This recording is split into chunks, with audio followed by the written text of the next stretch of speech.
Irama Live Talk. Irama Live Talk. Lembaga Penyiaran Publik Lokal Radio Publik Kabupaten Purworejo 88,5 MHz Irama FM paling dipercaya milik kita bersama. Halo, selamat pagi, apa kabar pendengar Irama FM dimanapun berada ya. Masih bersama Ayu menemani Anda di kesempatan pagi hari ini. Kali ini dalam dialog di Irama Live Talk ya, bersama Kejaksaan Negeri Purworejo. Nah, di sini akan mengangkat tema yang menarik untuk Anda. Silahkan yang ingin berinteraksi langsung bisa melalui line teleponnya di 02753214446 dan juga SMS online serta WhatsApp-nya di 081392696815. Ya, sebelum ke pembahasan, kita sapa dulu narasumber kita yang sudah hadir di studio Irama FM. Oke, berikut adalah ada Kepala Kejaksaan Negeri Purworejo. Ada Bapak DB Susanto SHMA dengan singkatan Bapak Dikdiono Basuki Susanto SHMH. Lalu kemudian ada Bapak Saliman SH selaku Kepala Subbagian Pembinaan. Lalu kemudian ada Bapak Zainal Abidin SH selaku Kepala Seksi Intelijen. Dan juga Bapak Kepala Seksi TP Umum ada Bapak M. Abdul Aziz SH. Lalu kemudian ada Bapak Sujatmiko SH, Kepala Seksi Perdata dan TUN. Lalu ada Bapak Arditya Haryanto SH, Kepala Seksi Pengelolaan Barang Bukti dan Barang Rampasan. Untuk Anda silahkan yang ingin bertanya-tanya ya, penasaran dengan dialog kita hari ini, untuk Anda stay di 88,5 MHz Irama FM. Sebelum ke pembahasan, kita sapa dulu narasumber kita yang sudah hadir.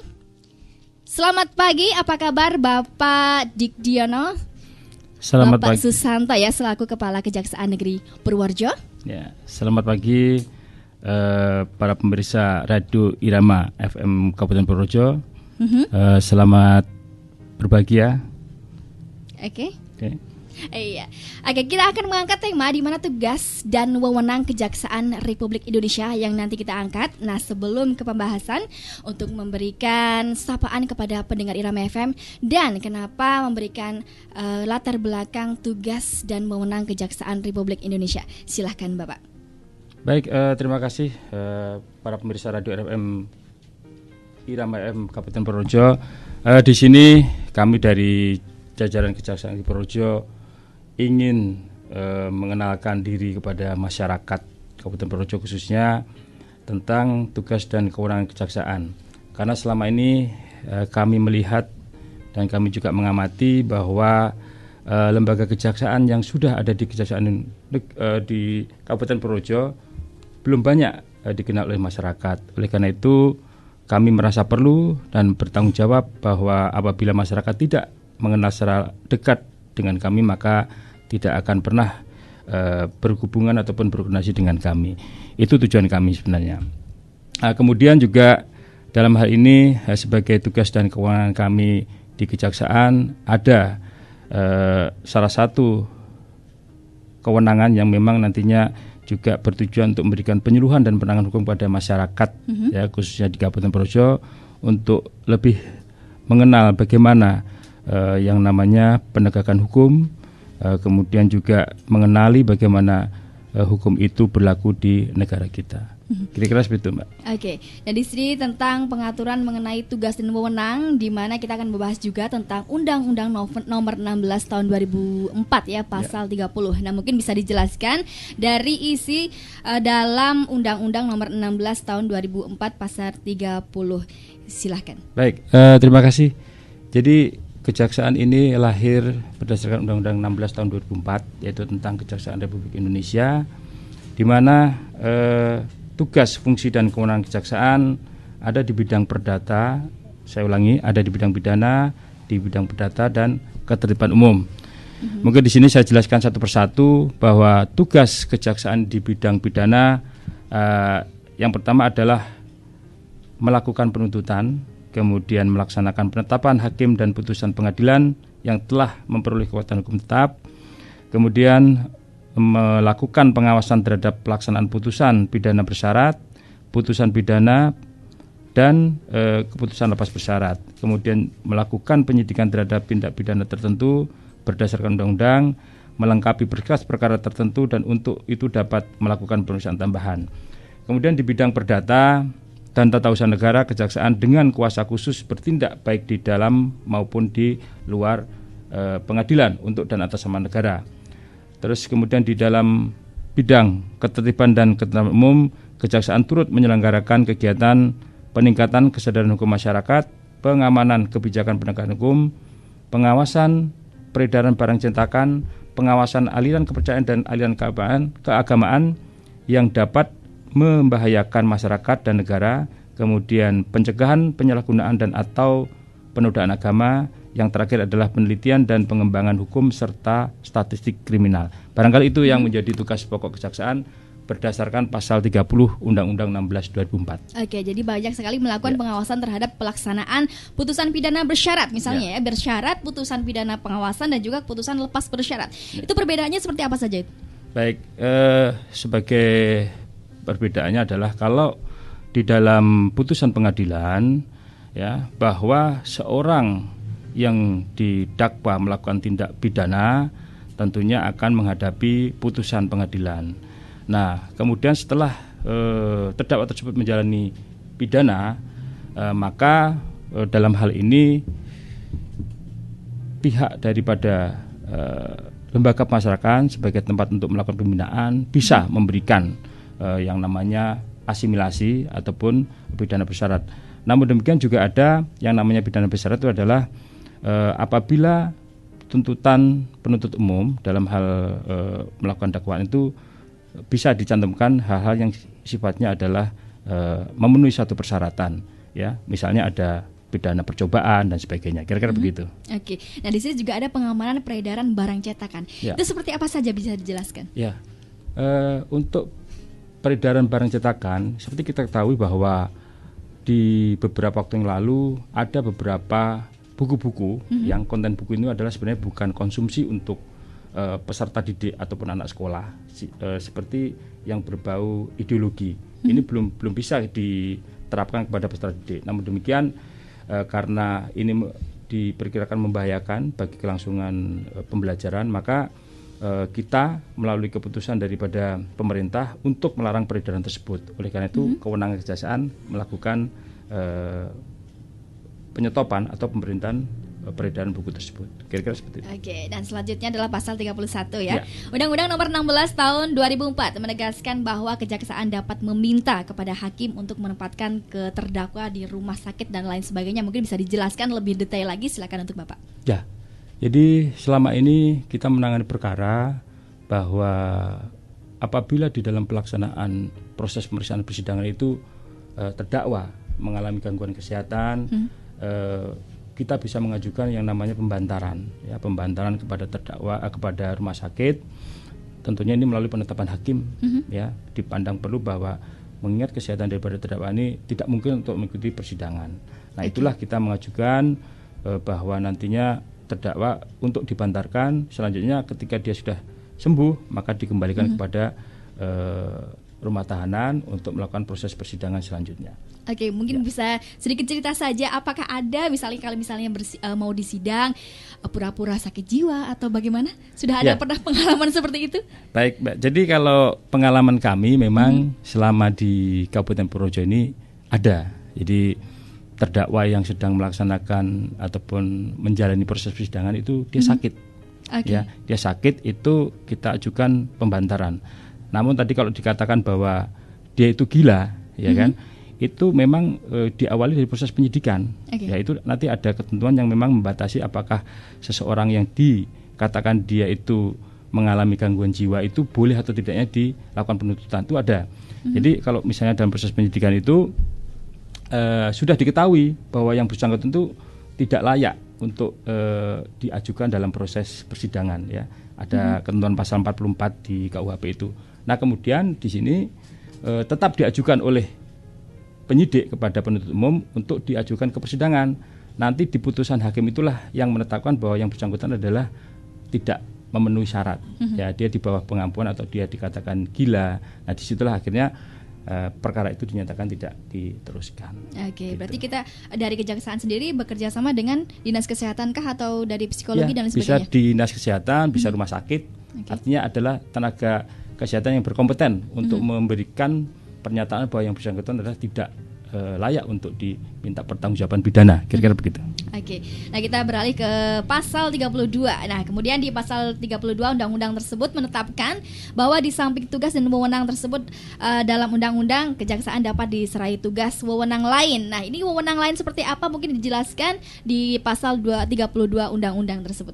Ya, baik, dalam hal ini kewenangan lain yang diberikan kepada kejaksaan diantaranya adalah bahwa kita ketahui dalam proses penanganan perkara tindak pidana korupsi, ya, selama ini kita mengenal ada beberapa lembaga yang berwenang, diantaranya kepolisian dan Komisi Pemberantasan Korupsi, ya.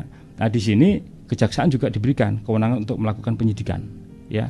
Walaupun itu juga diatur secara tegas di dalam Kitab Undang-Undang Hukum Acara Pidana, tetapi lebih dipertegas lagi di dalam Undang-Undang Kejaksaan. Ya, seperti itu.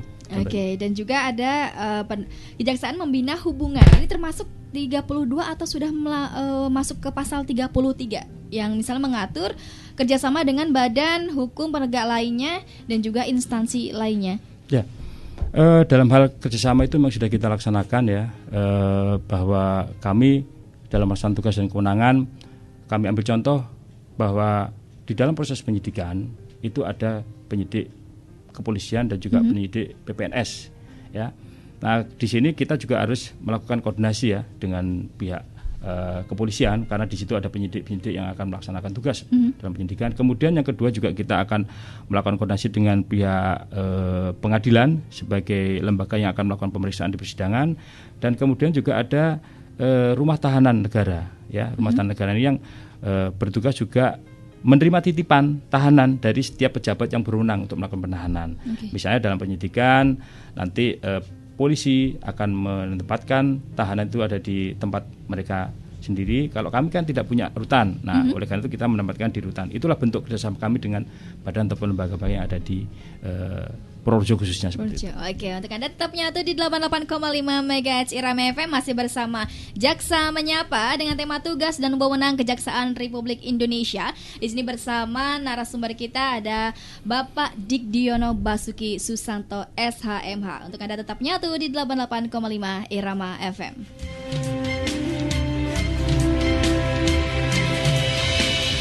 Buka mata, rasakanlah kehangatan, senyuman, cinta dan persahabatan. Mari bergenggam tangan, beragam budaya begitu mengagumkan keelokan alamnya. Oh, sungguh mempesona indahnya negeriku. Ku cinta, aku terpana pesona Indonesia.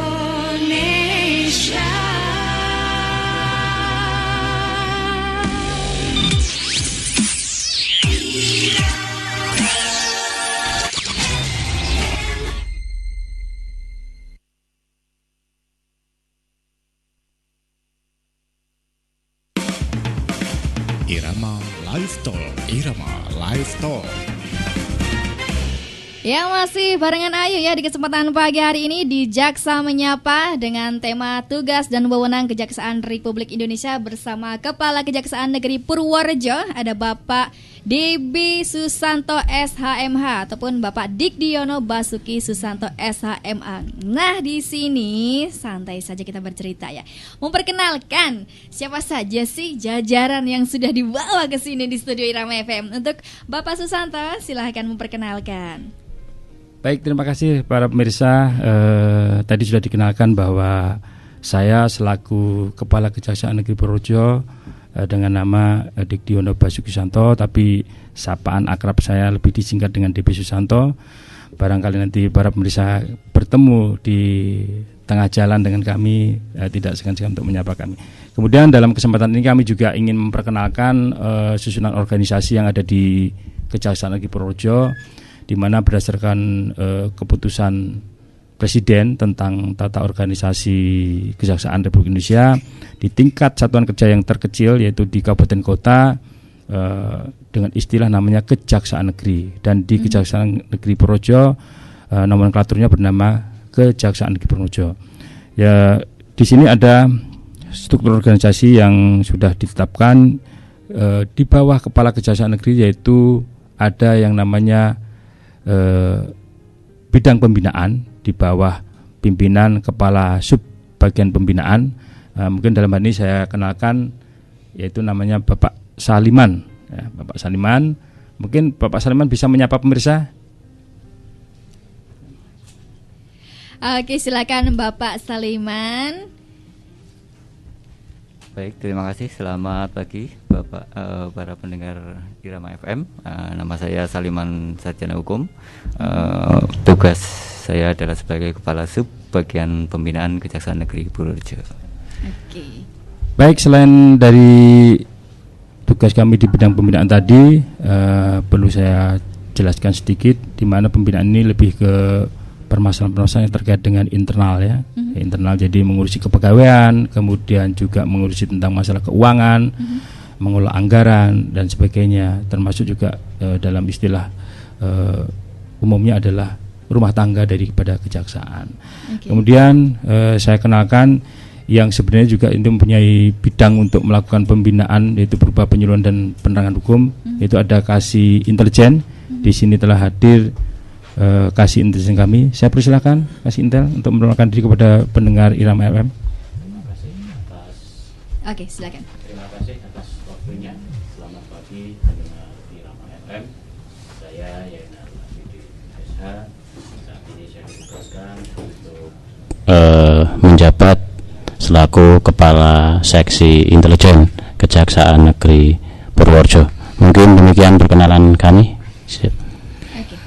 Ya, saya lanjutkan. Di sini juga ada bidang tindak pidana umum, ya, yang tugasnya adalah salah satunya menangani perkara-perkara pidana umum yang selama ini juga para pendengar lihat apabila kami menyidangkan perkara-perkara di Pengadilan Negeri Purworejo, kemudian juga apabila dimungkinkan ada perkara-perkara lain yang ada di Pengadilan Perikanan ataupun di peradilan yang ditunjuk dari undang-undang. Pengendali dari penanganan perkara yang ada di Kejaksaan Purworejo itu dikendalikan oleh Kasih Tindak Pidana Umum. Saya persilakan untuk menerangkan diri, Kasih Bidum. Ya, silakan. Baik, terima kasih atas waktunya. Memperkenalkan diri kepada pendengar Radio Irama FM bahwa saya atas nama Mas Ruri Abdul Aziz SH bertindak selaku Kepala Seksi Tindak Pidana Umum di Kejaksaan Negeri Purworejo. Mungkin itu saja perkenalan dari kami. Baik, kemudian saya lanjutkan di di bidang perdata dan tata usaha negara. Ini salah satu bidang yang belum banyak juga dikenal oleh masyarakat, di mana bidang perdata dan tata usaha negara ini adalah tugasnya untuk mewakili pemerintah, ya, baik di dalam maupun di luar pengadilan, ya, tentunya dengan kuasa khusus, ya. Di sini memang ini adalah bidang yang terbilang baru, ya, di kejaksaan, dan ini sangat-sangat kami sosialisasikan kepada pemerintah, karena ini kami juga ingin membantu pemerintah Kabupaten Purworejo dalam pelaksanaan pembangunan yang ada di Purworejo. Kami persilakan Kasih Datun. Terima kasih atas kesempatan diberikan. Selamat pagi dan salam sejahtera untuk para pemirsa dan pendengar Radio Irama FM. Perkenalkan, nama saya Sujatnika. Saya selaku Kepala Seksi Bidang Perdata dan Tata Usaha Negara pada Kejaksaan Negeri Purworejo. Terima kasih. Baik, terima kasih Kepala Seksi Perdata dan Tata Usaha Negara. Kemudian ada juga bidang pengelolaan barang bukti dan barang rampasan. Ini juga merupakan bidang baru, di mana dalam setiap penanganan perkara tentunya ada barang bukti yang menjadi salah satu alat untuk pembuktian dalam suksesnya penuntutan. Ini ada yang khusus membidangi dan mengelola, ya, apabila nanti barang bukti ini sudah selesai, apakah itu mau dimusnahkan atau dirampas untuk negara, tentunya di sini juga ada pengendalinya. Ya, saya persilakan Pak Ardi ya sebagai kasih barang bukti. Terima kasih atas waktunya. Selamat pagi pendengar Irama FM. Saya Arditya Harjanto selaku Kepala Seksi Barang Bukti dan Barang Rampasan Kejaksaan Negeri Purworejo. Terima kasih. Ya, terima kasih. Satu lagi nih Pak, bahwa kebetulan ini tidak hadir di tengah-tengah kita, ada seksi pidana khusus. Jadi seksi pidana khusus ini yang mengendalikan adalah Pak Widiarso. Ya, kebetulan hari ini tidak bisa hadir. Saya sedikit sampaikan bahwa tugas-tugas di pidana khusus ini adalah menangani perkara-perkara tindak pidana khusus, yaitu seperti kepabeanan, kemudian tindak pidana korupsi. Nah, itulah yang mungkin para pendengar ketahui apabila kita melakukan penanganan tindak pidana korupsi, yang kebetulan yang menangani adalah kejaksaan, tindak pidana korupsi lah yang akan melaksanakan. Ya. Iya, tadi sudah dijelaskan tugas-tugas juga perkenalan ya. Nah, ini dari bidang perdata dan tata usaha negara sendiri, apa saja sih yang ditindaklanjuti dalam hal tersebut di Pengadilan Negeri Kejaksaan? Ya, baik. Untuk di bidang perdata dan tata usaha negara ini merupakan satu bidang yang memang mempunyai tugas-tugas untuk mewakili kepentingan pemerintah, ya, mewakili pemerintah. Dalam hal ini kita bisa memberikan pertimbangan hukum, bantuan hukum, kemudian ada pelayanan hukum, tindakan hukum lain. Ya. Pelaksanaan tugas kewenangan kita di bidang data ini kita berikan kepada pemerintah. Ya. Nah, pemerintah di sini ada juga badan usaha milik negara, ada juga badan usaha milik daerah. Jadi sedikit kami jelaskan. Apabila ada kepentingan daripada pemerintah ya terkait dengan bidang itu, maka kami kejaksaan itu dengan kuasa khusus itu bisa mewakili, baik itu di dalam maupun di luar pengadilan. Saya contohkan begini, apabila pemerintah Kabupaten Purworejo itu digugat oleh masyarakat, ya, bukan masyarakat terkait dengan adanya suatu perbuatan melawan hukum, ya, kemudian yang digugat adalah SEGIU Bapak Bupati, ya, Bapak Bupati ini adalah sebagai pejabat publik. Ada dua hal, apabila dia akan menggugat Pak Bupati terhadap suatu perbuatan yang diduga itu adalah sifatnya melawan hukum, maka itu digugat di peradilan perdata. Itu kita bisa menerima kuasa, kemudian kita melaksanakan sebagian daripada tugas-tugas yang diberikan oleh pemberi kuasa. Kita melakukan mediasi, kita melakukan litigasi.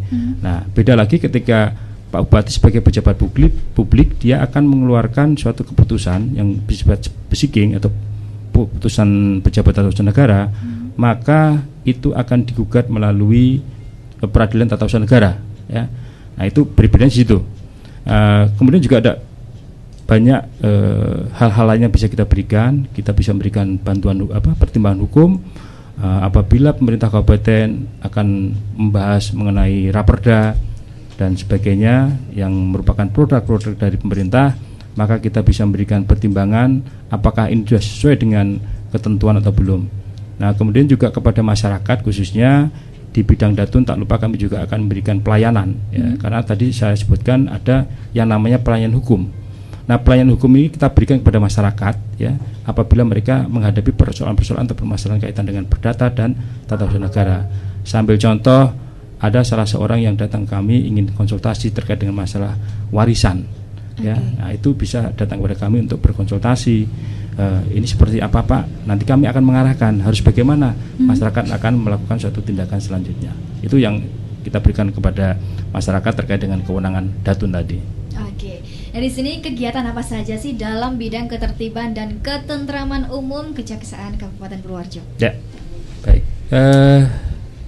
Sebagaimana tadi saya contohkan bahwa di dalam ketertiban dan ketentraman umum kita salah satunya, ya, saya contohkan bahwa kejaksaan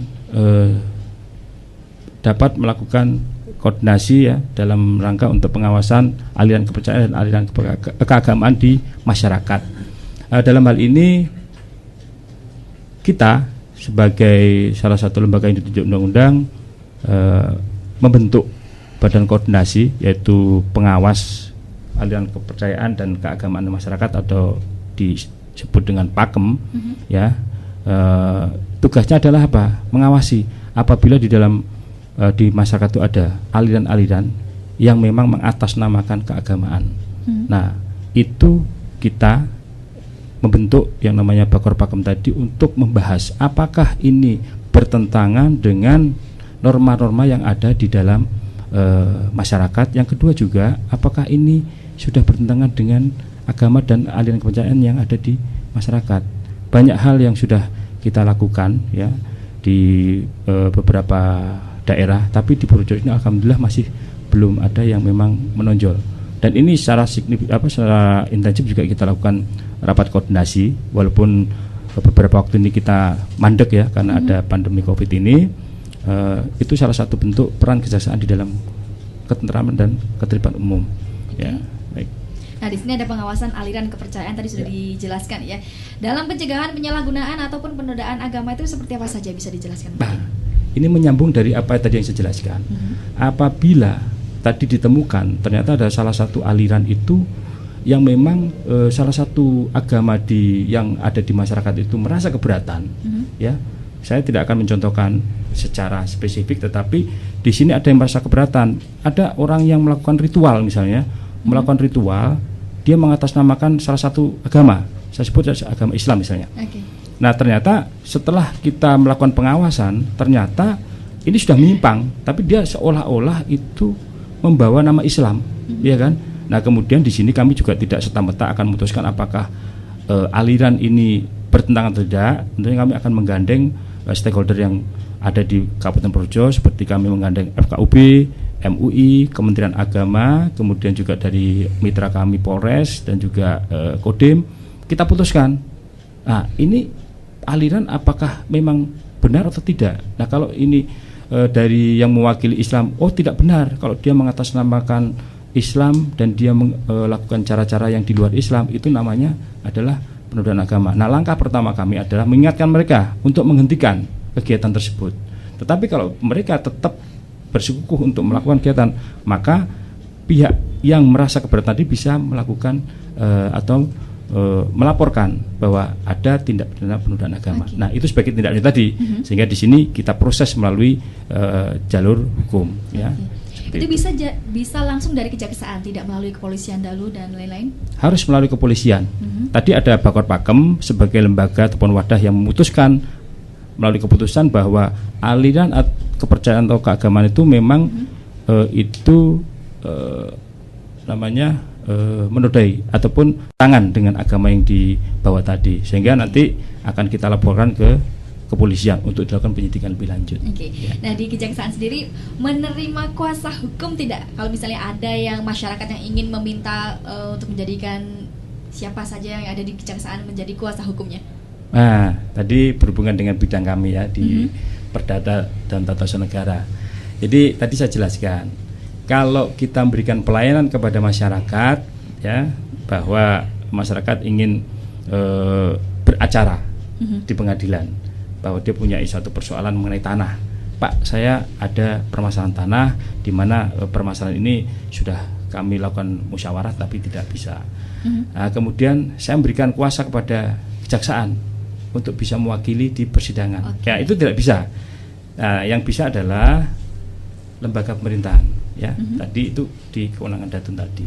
Apalagi di bidang pidana, kami bukan sebagai penasihat hukum atau pengacara daripada publik ya, tapi khusus untuk instansi pemerintah.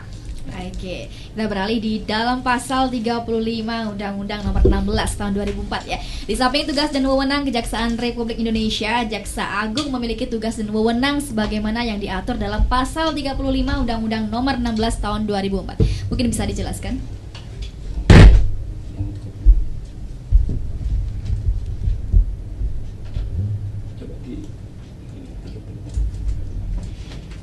Oke.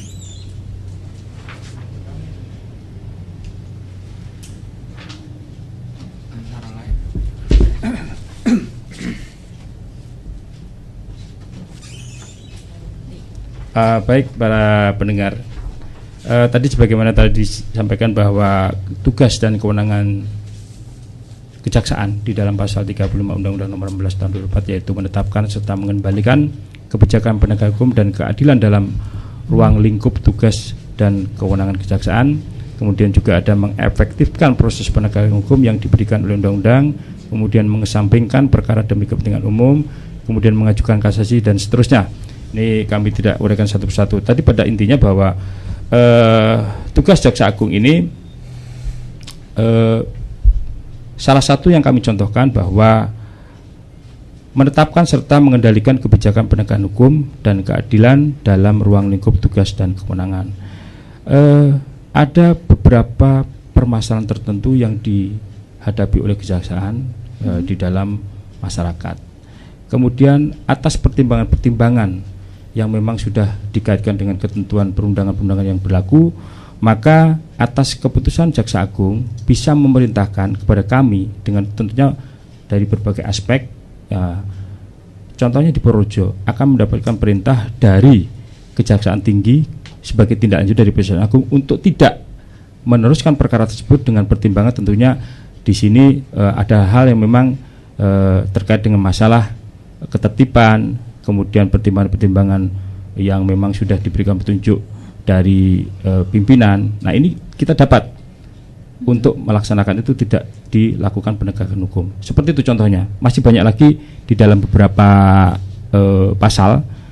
Kemudian juga di dalam hal ini misalnya seperti kayak mencegah dan atau menangkal orang tertentu untuk masuk dan keluar wilayah kekuasaan negara Republik Indonesia, ini dalam hal penanganan perkara tindak pidana. Ya kan, itu ada yang namanya cekal dan sebagainya. Salah satu contohnya seperti itu. Di sini memang dari pasal-pasal tugas-tugas dan wewenang Kejaksaan Republik Indonesia sudah diatur dalam undang-undang. Nah, kali ini ketentuan pokok kejaksaan di Republik Indonesia itu seperti apa saja? Yang pokok-pokok.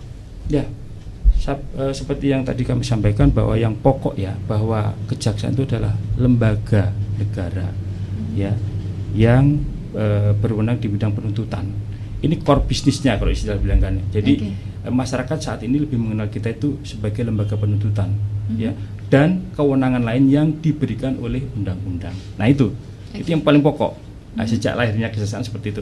Nah, kewenangan lain yang diberikan undang-undang apa? Tadi yang kami jelaskan, ada perdata, kemudian ada bidang ketertiban dan ketertiban umum. Nah, itu yang paling pokok di kejaksaan. Iya, untuk Anda pendengar Irama yang sudah stay ataupun masih stay di 88,5, silakan untuk Anda yang ingin berinteraksi langsung di line teleponnya di 027532144 dan juga SMS online serta WhatsApp-nya di 081392696815. Oke, langsung saja yang sudah menyatu di line teleponnya.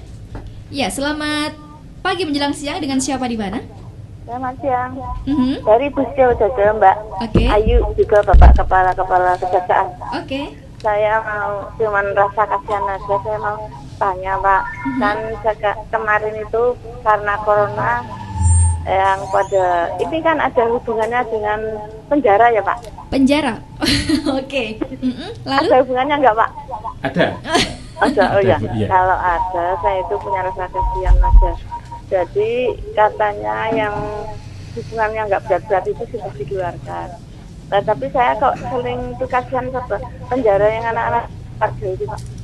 Nah itu di sana itu apa di dalamnya ada pendidikan mental. Karena yang anak yang nyolong-nyolong itu kan mungkin dari kecil dia nggak dikandani orang tuanya atau mungkin dimanja.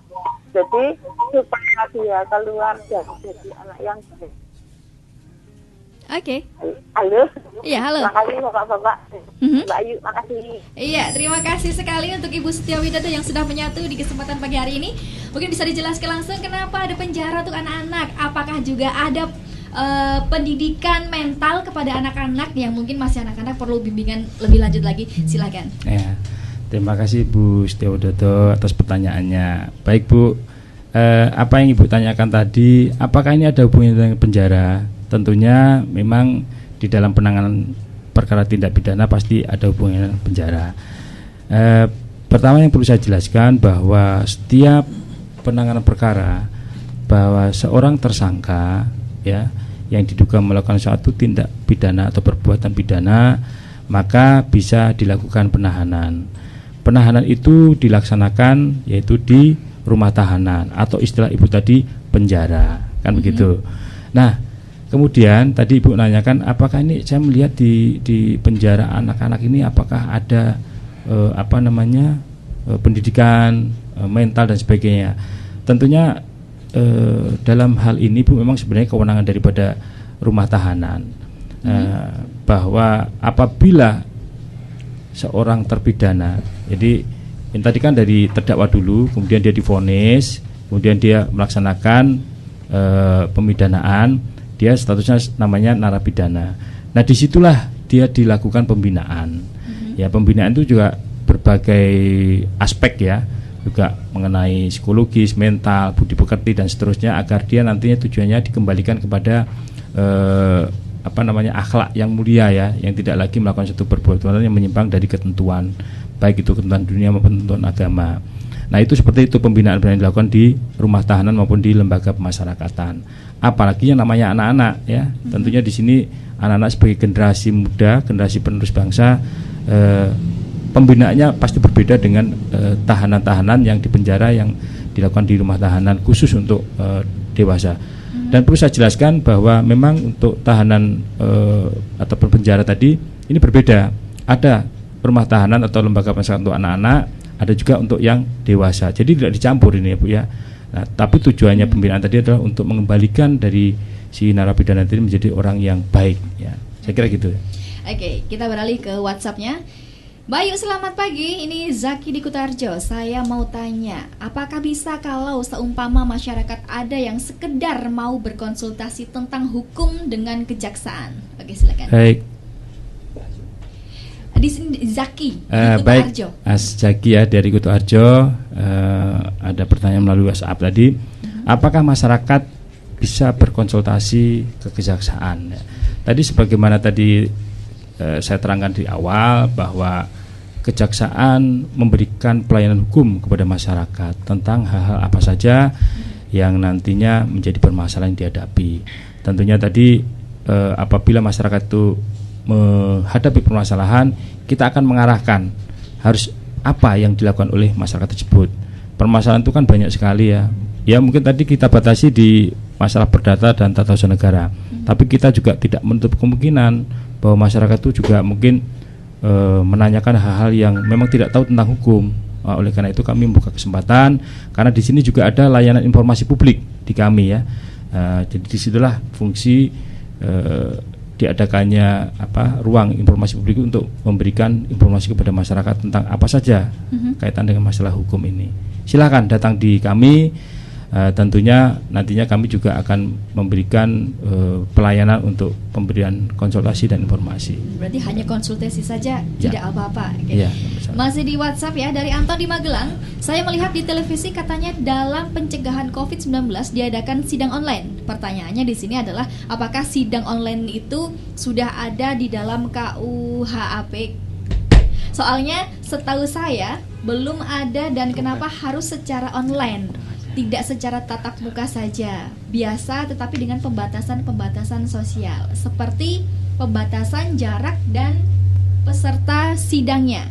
Makasih atas informasinya. Soalnya ini sedang menjadi pembahasan dalam kuliah saya. Oke, silahkan. Terima kasih Mas Anton di Magelang, pertanyaan yang sangat bagus sekali dan luar biasa. Ini tentunya saya yakin Mas Anton juga pasti kuliah di Fakultas Hukum ini kan. Oke. Ya. Jadi Mas Anton, seperti yang dipahami bahwa di dalam Kitab Undang Hukum Acara Pidana memang tidak diatur sidang secara virtual melalui video conference.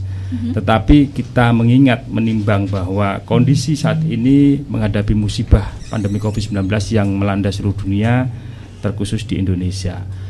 Tetapi dalam proses menghadapi ini semua, proses penegakan hukum harus tetap berjalan.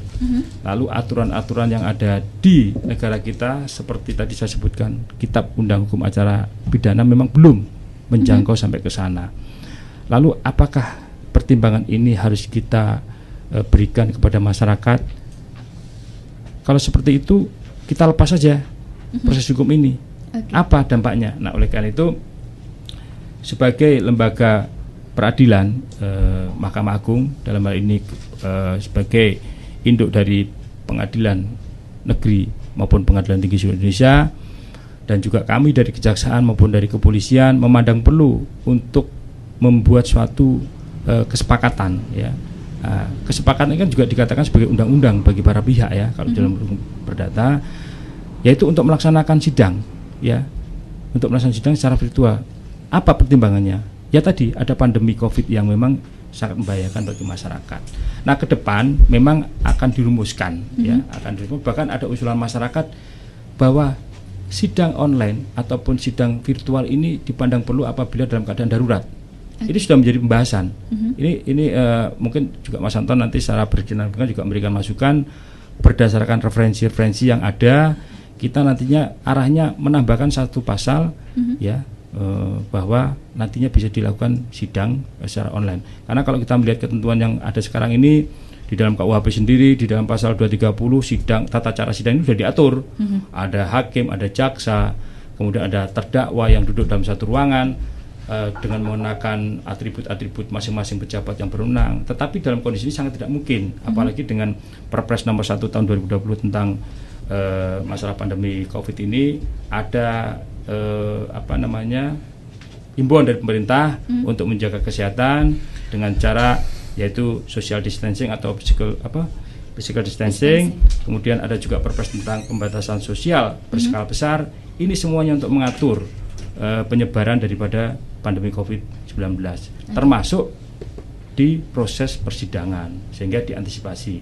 Lalu pertanyaannya, lebih mengutamakan kesehatan ataupun penegakan hukum? Ya, ini berkelanjutan, sama-sama lebih pentingnya. Ya, seperti halnya pemerintah, apakah lebih mengutamakan keselamatan ataupun ekonomi? Sama-sama pentingnya. Nah, ini bagaimana supaya bisa berjalan? Maka kita ambil satu keputusan atau kebijakan, penegakan hukum tetap berjalan, para pihak tidak keberatan, tetapi segera dirumuskan agar nantinya bisa dicantumkan dalam satu pasal bahwa sidang secara virtual itu dibenarkan. Oke. Berarti dibenarkan. Mas Anton, terima kasih untuk Anda yang di Magelang, ya, sudah menyatu di Irama FM. Lalu di sini ada cerita sedikit, ya, ada beberapa kasus beberapa kasus, ya, tentang tindak pidana korupsi dan juga hak asasi manusia. Ini terkait hal-hal tersebut biasanya lebih sulit menangani hak asasi manusia atau korupsi? Ya. Kalau kami sebagai lembaga penegak hukum, ya, para penegak hukum sebenarnya sama-sama sulitnya. Dalam hal kalau itu menemui kesulitan, tapi kalau semua dipermudah, disederhanakan akan sederhana. Prinsipnya seperti itu, ya, Mbak, ya. Perlu kami sampaikan, dalam setiap menangani permasalahan, kami harus mempelajari anatomi permasalahan itu sendiri. Di situ kita bisa mengkategorikan sebenarnya bukan sulit atau tidaknya, tapi bagaimana kita bisa mengurai permasalahan itu menjadi terang. Nah, ketika itu sudah menjadi terang, maka kita akan cari jalan keluarnya, tentunya berpedoman pada ketentuan yang berlaku. Kalau tidak pidana korupsi, ada ketentuan yang sudah mengatur. Kalau di hak asasi manusia ada yang mengatur. Nah, di sini mungkin bagaimana kita bisa tadi saya kembalikan bahwa menganalisa berdasarkan anatomi kasus ini akan lebih mudah untuk bisa menyelesaikan. Jadi kalau dikatakan sulit atau tidak, itu tidak ada sebenarnya. Ya, seperti itu, Mbak. Nah, sampai saat ini apakah ada kendala-kendala seandainya ada tersangka dan juga terdakwa dan lain sebagainya? Akhirnya kita akhirnya menjalani meditasi atau apa itu, ya, akhirnya damai, begitu? Mediasi ya. Ya, ini kalau masalah mediasi ini dalam hal penanganan perkara tindak pidana sebenarnya tidak ada, tapi ada ketentuan mengenai peradilan anak. Itu namanya diversi. Mungkin saya kasih porsi Pak Kasih Bidum, ya, untuk bisa sedikit menjelaskan bagaimana diversi itu apa sih. Ini nanti masyarakat akan lihat kok ada proses diversi tentang tersangka yang berkategori anak, ya kan? Ini kok seolah-olah ada perdamaian dan sebagainya. Padahal bukan, itu ada ketentuannya. Silakan. Pak Kasih Bidum, mengenai diversi aja dulu. Terima kasih atas waktunya. Sedikit akan menjelaskan apa sih yang namanya diversi tersebut. Baik, sebenarnya diversi tersebut diatur di dalam undang-undang peradilan anak, ya. Kepentingan dari diversi tersebut adalah sebenarnya juga melindungi dari tersangka, yang di sini adalah tersangka adalah anak. karena perlakuan antara orang dewasa dengan anak itu berbeda. Jadi anak ini masih segala ketentuannya diatur dengan undang-undang dan peradilannya pun juga dengan peradilan anak. Jadi tidak serta-merta anak ini harus statusnya sama dengan tahanan orang dewasa. Dan itu sangat berbeda sekali. Nah, diversi sendiri sebenarnya mencegah perbuatan tersebut agar tidak terlalu berlarut, karena mengingat bahwa status tersebut ada tersangka atau terdakwa. Nah, diversi tersebut dilaksanakan di tingkat penyidikan, kemudian seandainya diversi di tingkat penyidikan gagal, maka berlanjut kembali diversi di tingkat penuntut umum. Dan di penuntut umum, ketika seandainya diversi itu gagal, maka naik kembali statusnya di pengadilan, yaitu ada hakim anak yang nanti ditunjuk di pengadilan. Dan ketika itu diversi gagal, maka akan lanjut ke persidangan. Mungkin seperti itu. Oke, jadi ada sampai saat ini sudah ada kesulitan kah dalam menangani hal tersebut? Kesulitan pasti ada, Mbak. Jadi kemarin saya ambil contoh, ada kasus anak yang kemarin sempat viral, yaitu yang di Bener ya kalau nggak salah, yaitu penganiayaan terhadap siswa dengan siswa ya. Jadi ada 3 terdakwa pada saat itu. Cuman kemarin kok kasusnya sedikit sangat fenomenal. Ternyata itu dilakukan anak terhadap anak yang kebetulan satu kampung. Dan kemarin setelah saya selidiki bahwa di situ menyangkut jadi gini, si masing-masing terdakwa ini punya om kalau nggak salah itu sebagai kepala desa. Kemudian si korban tersebut juga punya saudara juga kepala desa, tapi di beda tempat. Jadi matanya malah politis ya. Cuman saya tidak tanggapi muatan politis tersebut, karena ini prinsipnya adalah penegakan hukum, seperti itu. Oke.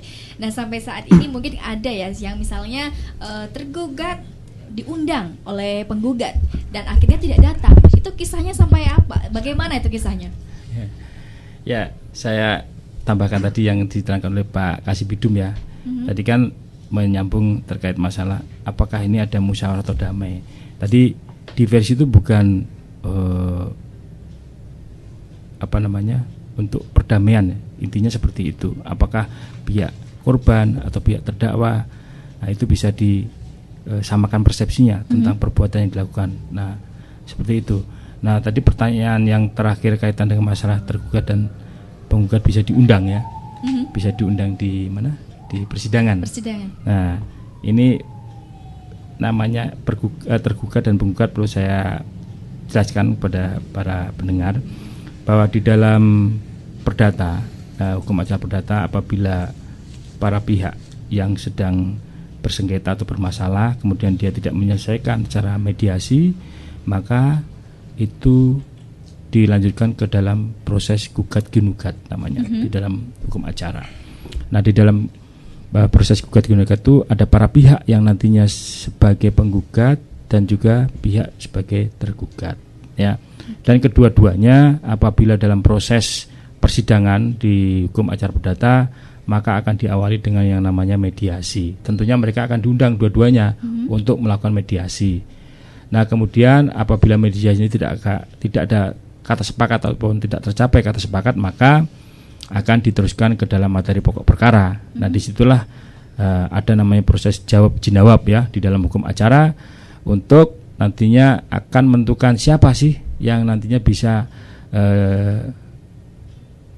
meluruskan apa yang menjadi dalil gugatan maupun di dalam dalil jawaban yang akhirnya diputus oleh hakim siapa ataupun dikabulkan atau tidak tentang gugatan tersebut. Nah, dalam hal ini maka untuk memproses itu baik tergugat maupun penggugat ya harus hadir di dalam proses persidangan tersebut.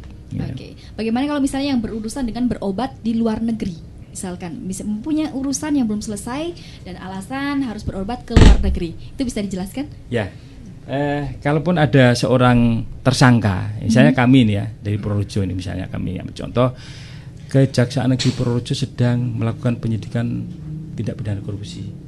Nah, kemudian tindak pidana korupsi ini melibatkan salah seorang saksi yang masih kami minta keterangan.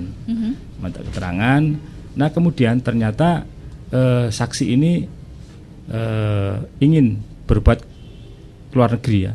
Nah, tentunya ini melalui proses yang panjang ya. Ada izin, apabila dia memang itu alasannya, ada hal-hal yang memang bisa kita pertimbangkan, itu boleh. Nah, lain lagi apabila kita melakukan pemeriksaan terhadap tersangka, ya kan? Tersangka ini yang sudah diduga melakukan suatu tindak pidana, ya, tindak pidana korupsi kan. Nah, kemudian dia akan melakukan proses berobat ya di luar negeri. Tentunya di sini kan juga akan kita pertimbangkan, apabila masih dimungkinkan dilakukan pengobatan di dalam negeri, maka kita akan lakukan di situ, ya kan. Tidak serta-merta kita berikan izin untuk melakukan pengobatan di luar negeri. Ya. Oke. Ya. Ini sedikit menyinggung tentang tugas dan wewenang Jaksa Agung yang diatur dalam Pasal 32 Undang-Undang Nomor 5 tahun 1991 mengatur bahwa Jaksa Agung mempunyai tugas dan wewenang. Itu seperti apa saja? Mungkin bisa dijelaskan sedikit singkat saja. 91 sudah nggak berlaku.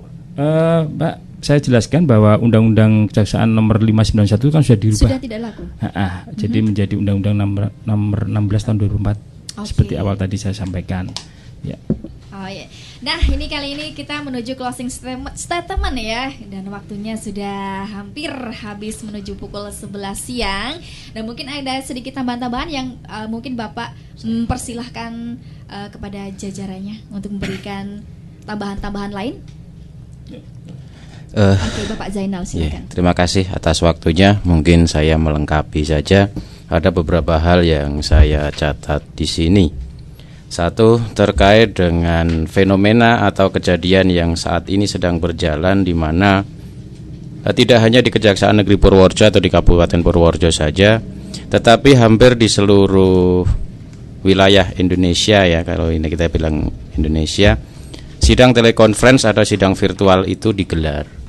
Jadi memang kalau tadi pertanyaan dari pendengar di Magelang bagaimana, nah memang secara tegas tidak diatur, tapi kemudian dengan pengutamaan keselamatan rakyat adalah hukum tertinggi, yang bahasa latinnya adalah solus populi supreme lex exto, akhirnya digelar, dan itu disepakati oleh lembaga-lembaga yang memang menyelenggarakan peradilan dalam hal ini. Nah, kalau tadi disampaikan Bapak Kajari bahwa kesepakatan nanti adalah berlaku sebagai undang-undang bagi para pihak. Nah, itulah mungkin sebuah kesepakatan yang dibangun oleh lembaga penegak hukum untuk tetap melakukan penanganan tindak pidana khususnya, ataupun mungkin di dunia peradilan, tetap melakukan penegakan hukum, tetapi juga tetap memperhatikan keselamatan rakyat. Itu yang pertama. Yang kedua, terkait dengan kewenangan yang diberikan berdasarkan undang-undang yang lain, memang kewenangan kejaksaan tidak hanya diatur di Undang-Undang 16 tahun 2004 tentang kejaksaan, tetapi pada kenyataannya nanti kewenangan kejaksaan itu akan muncul di Undang-Undang Intelijen, di Undang-Undang Keimigrasian dan lain sebagainya. Itulah beberapa hal yang secara tegas, secara lugas, bahwa kejaksaan mempunyai kewenangan yang berada atau yang berasal dari undang-undang selain undang-undang kejaksaan. Terus meluruskan kalau tadi Pak Mas Rudi Abdul Aziz menyampaikan terkait penanganan perkara terkait dengan perundungan anak yang terjadi di Kabupaten Purworejo, saya hanya meluruskan saja bahwa kejadian itu ada di salah satu sekolah yang berada di Kecamatan Butuh, bukan benar gitu. Okay. Nah, terus masih ada satu yang menjadi titik tekan saya. Kalau tadi sudah disampaikan oleh Bapak Kajari bahwa terkait ketentuan pasal 33 Undang-Undang 16 tahun 2004 tentang kejaksaan membina hubungan kerjasama dengan penegak hukum dan keadilan serta badan usaha atau instansi lainnya. Nah, disinilah di luar dari seksi Perdata dan Tata Usaha Negara, di lingkup Perdata dan Tata Usaha Negara, kita bisa Kejaksaan Negeri Purworejo khususnya kejaksaan pada umumnya bisa membina hubungan. Salah satunya apa? Salah satunya adalah acara yang kita gelar pada kesempatan ini. Jadi bagaimana kita membina hubungan kerjasama dengan badan negara atau instansi lainnya. Nah, di sini yang kalau kita berbicara badan negara maka itulah bagian dari negara, tapi instansi lainnya nanti tidak terbatas pada negara saja. Kita juga bisa bekerja sama dengan pihak-pihak lain yang notabene bukan instansi pemerintah ataupun badan negara untuk pelaksanaan tugas dan kewenangan kejaksaan. Nah, kalau kita berbicara pada kesempatan kali ini memang LPPL bagian dari pemerintah daerah, meskipun dia juga terpisah kan seperti itu. Nah, itulah susahnya, kita harus berbicara negara atau di luar. Nah, tapi LPPL ada di dalamnya, ya sudah, ternyata ada dua-duanya di lingkup ini dan kita sudah wujudkan hubungan kerjasama itu.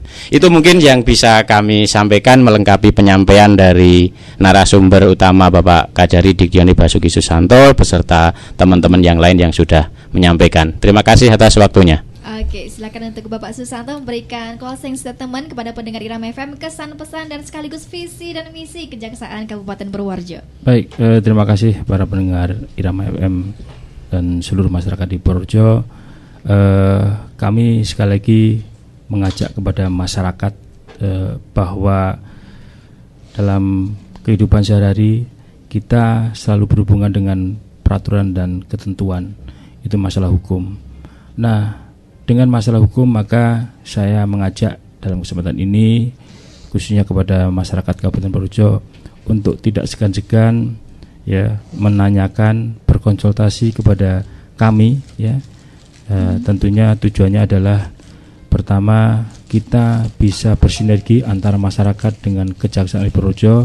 Yang lebih utama adalah bagaimana kita bisa meningkatkan kesadaran hukum masyarakat Kabupaten Purworejo, tentunya dalam rangka pembangunan yang sedang dilaksanakan di Kabupaten Purworejo.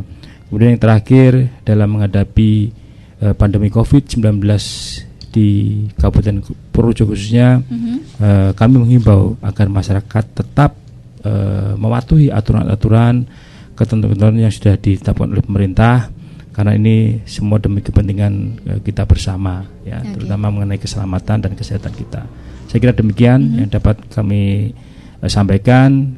Kami juga menyampaikan mohon maaf apabila dalam kesempatan ini kami belum bisa sepenuhnya memberikan pelayanan kepada masyarakat Kabupaten Purworejo. Terima kasih. Oke, ini dapat salam dari semua yang ada di studio ya. Dari Dimas Wicaksana, salam untuk Kejaksaan Kabupaten Purworejo.